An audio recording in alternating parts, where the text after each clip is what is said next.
Matt Faircloth. Welcome to the Financial Freedom Fast podcast. What is going on, Matt? How you doing?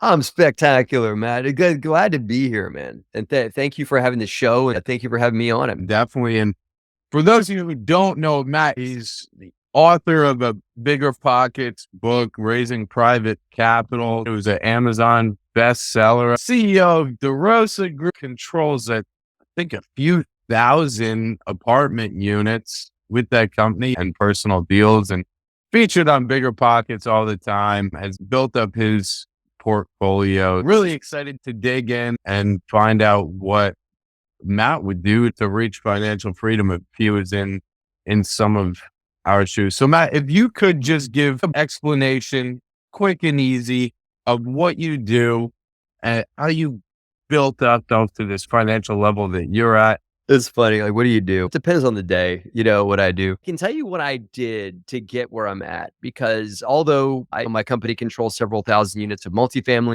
and other successful ventures in that front, I've also done a lot of other things. I've flipped about 4 dozen houses. I've done some wholesale deals. I've done other kind of packaged real estate projects. I've learned a lot about real estate entrepreneurship and how real estate entrepreneurship works. And also, Matt, what doesn't work for real estate entrepreneurship. If you like, I can go there to start talking about, because I don't want somebody watching to say, oh, I don't want 2,000 units of multifamily, or I don't want that, so I don't need to hear what this guy has to say, or I don't want to listen to Matt's show, or whatever it is. Because what I can give you guys is more of a macroscopic view on what I think it takes to be successful in real estate, period. After 15 years of doing this thing full time. So if you like, Matt, we can go that direction, and I can weave in some of my story too on how I did what I did.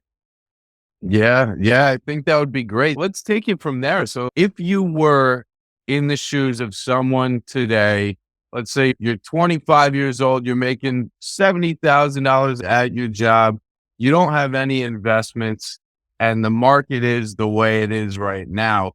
What would you do? What are the steps you would take and skills you would need to build to reach financial freedom, build up a passive income for you? Everybody typically starts either with a job or with some sort of other stream of income that they want to be able to walk away from, that probably is something they don't want to do or is consuming too much of their time, right? So they got a job that's too much time, and they really don't get the time freedom that they want from that job, and they want to transfer to real estate because they view real estate to be more time freedom. And it can be. If real estate also is not a zero time injection thing, there's plenty of time that it takes, but it's a lot of times not Monday through Friday, 9 to 5, which is what makes real estate great. That you still got to put in time, but you can choose a bit more when that time is in that. So the first thing that I think that anybody that wants to advance their wealth or get further into real estate, that's just getting started, that maybe has a W-2 job, let's start there. First thing they got to do is free up some of their time. And the way that they do that, believe it or not, money and time are directly correlated, especially if you're trading hours for dollars, right? So the first thing you got to do is you've got to find a way to reduce the amount of dollars you need to keep your lights on. That doesn't mean like necessarily eating ramen noodles every night and cutting back and not going on vacation and whatnot. It might mean not driving a friggin' Tesla right now. It might mean driving like a more modest car, but there's also super great hacks to drastically drop your expenses. And so if you're listening to this and you don't own your home now, or even if you do own your home, consider a house hack. Consider becoming a landlord under your own. And there's a book that my man Craig Krulap wrote about house hacking on Bigger Pockets that you guys can pick up. But in essence, what a house hack is, buying a property and living there, and also inviting other people to live there too, and they pay you money to live there. So you drastically reduce your living expenses. It could be a small multifamily, like a duplex or triplex or quadruplex, and you can get stupid good financing with like just low money down, like 5% down, that kind of thing. So even if you don't have a ton of money, you can buy a low money down small multifamily and move into it. I got a buddy that lives in a triplex with him, his wife, and his daughter, has a kid, lives in a triplex, and he makes $800 a month and has no living expenses, no rent, no mortgage, no nothing. His tenants pay him more than that mortgage is by $800. How cool is that? Now, let's extrapolate that, Matt. If someone listening right now has a housing expense of $2,000 to $3,000 a month, and they can transfer that to a net positive or even net zero. This is how I got started. When I started doing it, I lived in a 3-bedroom bath, and I rented out 2 bedrooms of the 3-bedroom 1 bath, and I lived in the third. Hey, 2 of my buddies, these don't have to be like people you meet off the street. These could be like your dudes, your people that you hang out with already that would be rooming with you anyway. Have them room with you in a little house and make that your little frat house and have a party in there, but charge them rent for living in your home. And I was doing that. I made $60 a month and I was living there for free. And I was making 80 grand a year as a traveling sales in my mid 20s. And that was a game changer for me, Matt. And in doing that, it enabled me to keep my 80 grand salary. And what I did in that instance, Matt, is I paid off all my bad debt, all my student loans, all my credit cards, all that all went gone in 2 years. Dug myself out of $30,000 in debt in 2 years because of a house hack. So I'd recommend that to be the first mode, because then maybe they don't need as much. Maybe you don't need that $70,000 a year job. And then you can focus to inject time into the next cycle of real estate. And I'll pause so we can talk about that first cycle. But the first step is reduce your expenses drastically by hacks and also by getting reasonable with what you spend money on. And I just want to jump in there and say, I think the point you were getting at too on the house hacking side of things, when you said you're spending $2,000, $2,500 a month on rent, and then you find a building that you can live in and it'll make you, let's say, $500 a month. You're not only making $500 a month compared to your old self that was paying $2,500 and now you're not paying that rent and now you're making $500. You're up $3,000 every month from where you were.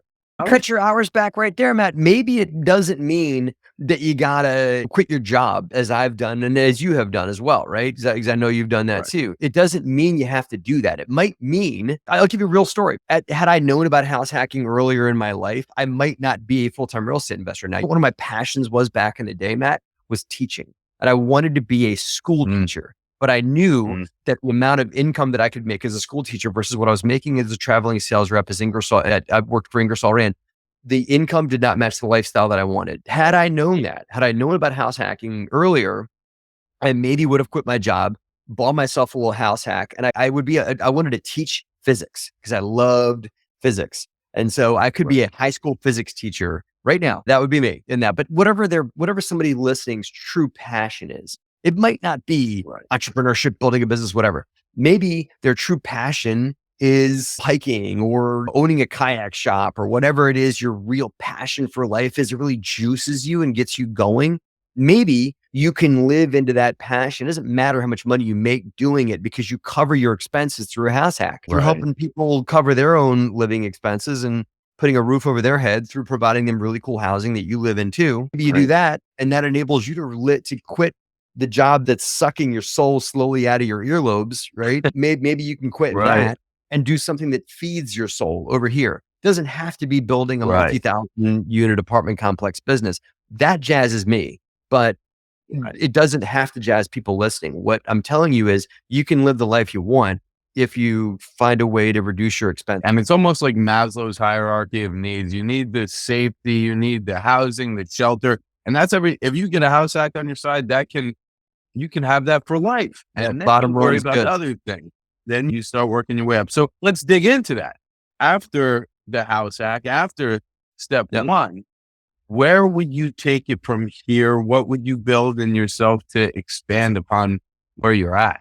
Yeah. What worked for me is, and this is the school teacher and Matt coming out again, what worked for me is explaining to people how to do what I do, either through passive investments through my company, because that's what I do. Spend much of my time doing is working with people that want to invest passively in real estate or educating people that want to do the same. So I spend a lot of my time doing those things, right? So that works for me because I like conveying knowledge and making complex things, conveying those things in a simple fashion. That's me. But what I'm saying is that it enables people to open up the doors to their passions, to whatever that may be. And if they can find a way to exemplify their passions in real estate, if you like analyzing deals, you like negotiating, I know for a fact, Matt Emmobile, my man here, likes to find opportunities, find a way to make it fit and then find it. Like you're like a assembler. You like to assemble the puzzle. And so I like to convey knowledge. There's other people that like to analyze and figure out things. There's other people that like to enroll and sell. Whatever it is that or there's other people that want to be a caretaker, that want to make people better and elevate or whatever it is. Whatever it is your passion is, the reason why you were put here on this planet, you can find a way, I think, to make it come through, perhaps through real estate investing. Not that real estate investing is the end all be all, but there's a lot of those passions in life, desires that can get brought out through real estate. So you don't have to be gung ho into real estate. You don't have to fall in love with real estate. No, but it could be a good vehicle for anyone who wants to build up the freedom, the time freedom to go do their passion and build their life. To do what they want, to absolutely do what they want. Or just if you want to travel or whatever, then real estate. I think you and I both know people that I get a few buddies that are nomads. They don't have a home. They don't live anywhere. They've built a few real estate investment properties, and these folks they don't have kids yet or whatever, but they travel the world. And one buddy I'm thinking of right now, just recently, was riding motorcycles down the Ho Chi Minh Trail in Vietnam with a couple buddies of his. Think about that. Right. Real estate investing enabled him to make, again, you don't have to make $30,000, $40,000 a month to live like that. Right. He's making $3,000 to $4,000 a month, but because he doesn't have housing expense, because all that $3,000 to $4,000 a month has to pay for is airfare and food and reasonable hotels, you can live pretty well like that if you just live on the road. But you've got to find a way to produce that income through real estate if that's your passion. So really, the step 2, Matt, is to discover what you really want from life and what passion you have. Just 2 things: what your passions are, what your gifts are, and what you want. And there are plenty of assessments you can take. I'm a fan of the Kolbe, Kolbe Finder. Finder is an awesome tool. It's a book, but you buy the book, you read it, and it gives you access to an online tool for more money that you have to pay to take it, determine what you're great at. And you might not know, man, those tools are there to help you to really why you were put here and what you ought to be doing with the gifts you have. A lot of real estate investors and people going towards financial freedom who have already reached that point and gotten the success that they wanted, they talk a lot about their why. Yeah. I am curious as to 1, what was your why? And 2, what is the importance of having a why? When I first started my business, Matt, my why was to not go broke. Just to keep enough money to not go bankrupt next month, right? But now that I've achieved enough cash flow, whatever, my deeper why beyond that has always been to make a difference in the world, just to make an impact on people, to help people like see the bigger sides of themselves, to stretch myself and encourage others to do the same too. That's why. Because there's a little me and a big me, and I want people to see the big me of themselves. And that's probably the why that for me, that's why I'm here. And it's not, travel's great, love traveling, but I'm not here to travel. There's people that are, but that's not me. I'm here for a lot of things. I love my family. I love a lot of that stuff. But my biggest why is to help people see the biggest part of themselves. And now, Matt, quick and dirty here. Let's say they do fall in love with real estate. They really like it. They got their house hack. Drank the Kool-Aid. Right. They drank Kool-Aid, they got in, they're investing, and they want to buy more, but they are still making $70,000 a year. They have a house hack that allows them to live for free. Now, how do they go buy more real estate? They don't have any savings. Their expenses they're just about paying for their expenses, and they save a little bit more. How do they go buy more real estate without money? Yeah, a lot of my book talks about that, but I'll summarize it for you real quick, Matt.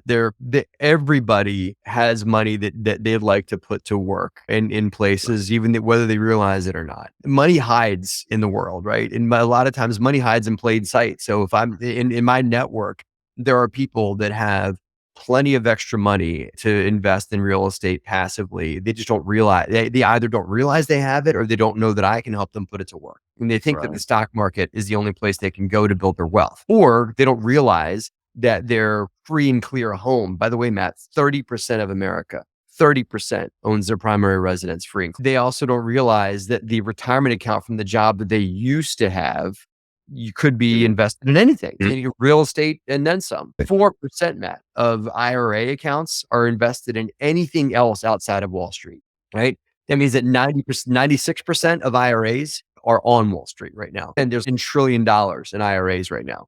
So there is money everywhere.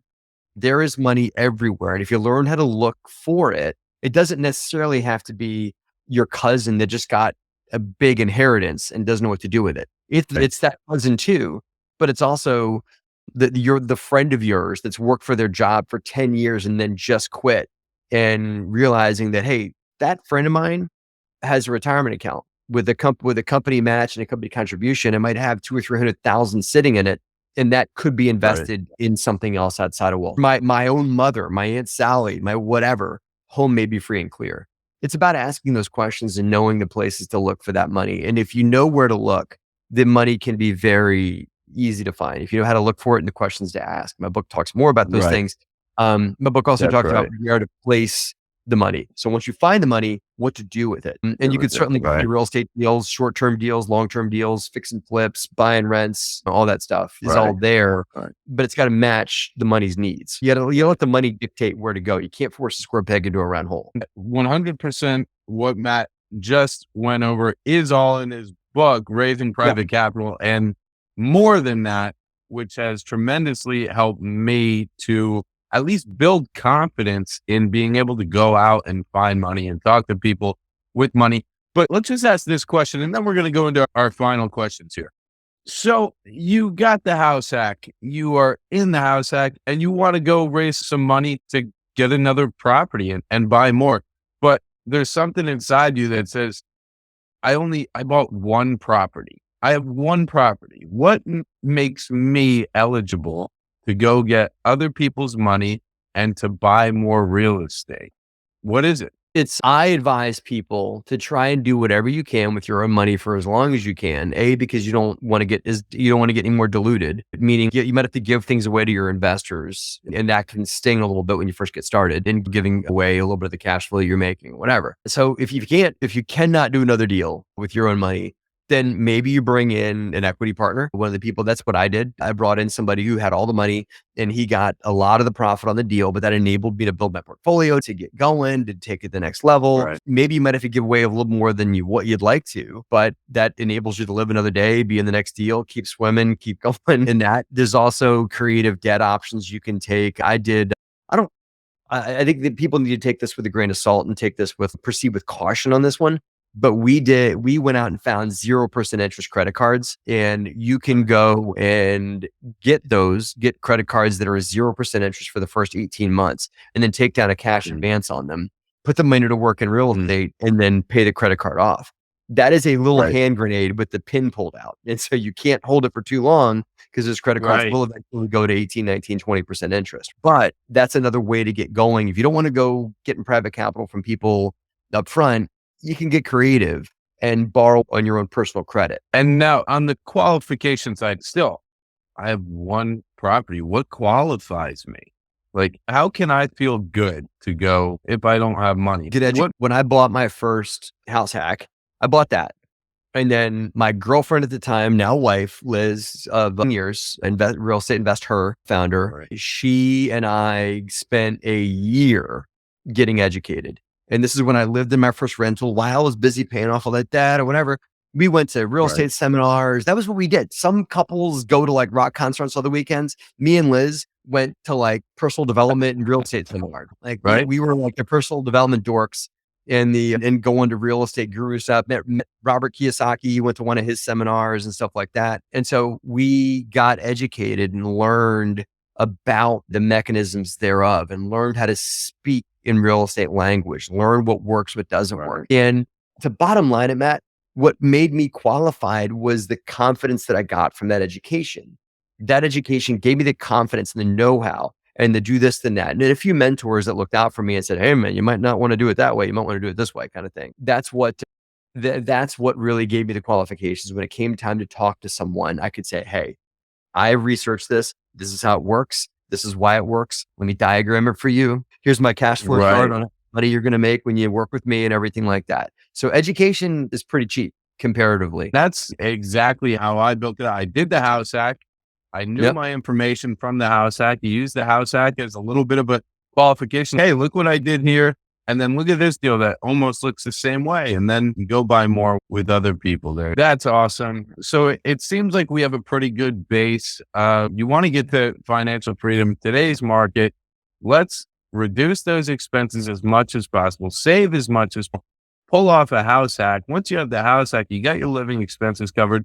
Go find a passion, go find something that drives you and build upon that. If it is real estate, then learn a skill, learn how to analyze a deal, find good deals, go raise money and bring in some more deals to build that passive And income. if you want to try it in a safe setting, the way that Liz and I used to do this is we played Robert Kiyosaki's cash flow game. It's a board game. You go in, you got income and expenses. And I had buddies that I played the game with that would try to get out of the rat race by increasing their income doing deals. And I did that too. But the way I got out of the game faster than anybody else was by paying off my expenses and reducing my expenses. That it just took less passive income to get me out of the rat race. Where the guy across the table from me needed $10,000 a month to get out of the rat race. I needed $4,000 a month because I was able to reduce my expenses, my carrying costs, my overhead as a investor. And then I was able to shot put up and get to the next level through reducing expenses while also focusing on income. You got to focus on both. And that game is a phenomenal way to try these concepts out in a safe. Genius idea. Love the game and completely right. If we were both investing the same and could build the same amount of passive income just as quick, and you needed $2,000 to live every month and I needed $10,000, it's going to take me 5 times longer than it's going to take I you. will get out faster and I'll get back the most valuable resource that anybody has. And that's my time. You're still hustling for that time to make that 10 grand. Yeah, you might be making more than me, but I'm free. Now I can focus on other stuff or whatever. And I can 10X or 100X that $2,000-$3,000 a month a lot faster because I can put my time into my business and reinvest it and recycle on top and on top. Awesome information. Thank you, Matt. And now we've got some final questions here. So what is one actionable step that our listeners or viewers should take after today to get started on their path towards financial freedom? As soon as they listen to this interview, get out a pen and write down your 90 days, where you want to go for 90 days, and then read those goals every day. That's it. It sounds, you hear a lot of people talk about it, but very few people actually do that. So an actionable step, aside from the obvious stuff like checking out my book, listening to more episodes of your podcast, whatever, they can do all that. But if you want to do something that's personally beneficial to yourself, finish this show and sit down and write out where you want to go in the next 90 days in your life, in your business. And then read that. Your mind is going to focus on what you put in front of it. What you write down will come into it. It comes down. Yeah. What is one question, one topic maybe that you wish I had asked you on this podcast, and how would you have answered that question? What to do when things get really tough, because we didn't get it. We talked about a lot of sunshine and roses and stuff like that today. And that's good because I'm a sunshine and rose kind of guy. But what to do when things get difficult? And the short answer there is keep going. And Winston Churchill said, if you're going through hell, keep going. So I found that that's worked for me, is that if times are tough, just find a way to keep going. Just don't quit, because the only way you lose is if you keep yourself motivated, keep pushing, and your goals will eventually come up there. That's awesome. And last question here, where can my listeners, watchers find you online? What other mediums? They've got your book. Where else can they find you? Yeah, they can pick up we've centered a lot of our stuff on our website. So just derosagroup.com, DEROSA group.com, derosagroup.com. You can pick up a copy of my book. You can join a lot of our education communities there. You can invest with us. If you got passive you're looking to put to work, if you have that IRA that you don't know what to do with, we can pay you a great return on it. Go on our website at derosagroup.com.